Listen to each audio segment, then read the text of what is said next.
Hello बच्चों, let's see the question. The forebrain consists of option A cerebellum, thalamus and hypothalamus.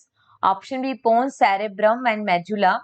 Option C amygdala, hippocampus and brainstem. Option C thalamus, hypothalamus and cerebrum. देखो question में बोला है कि fore brain जो होता है that consist which parts.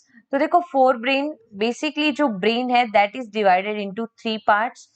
Fore brain में divide होता है, मिड ब्रेन में डिवाइड होता है एंड हाइंड ब्रेन में डिवाइड होता है. ठीक है. अब देखो जो फोर ब्रेन है उसमें हम डिफरेंट पार्ट्स देखते हैं, जैसे थैलेमस हुआ, हाइपोथैलेमस हुआ, सेरेब्रम हुआ. These are the part of fore brain.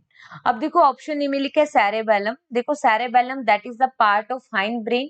ठीक है. थैलेमस एंड हाइपोथैलेमस तो फोर ब्रेन के पार्ट होते हैं, but cerebellum is the part of hind brain. तो ये ऑप्शन हो गया इनकरेक्ट. पोन्स जो है, देखो पोन्स जो है वो किसका पार्ट होता है? It is also the part of hind brain.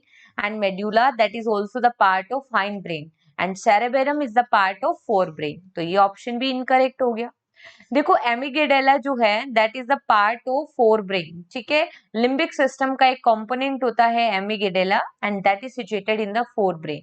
And hippocampus जो है that lobe also situated in the fore brain.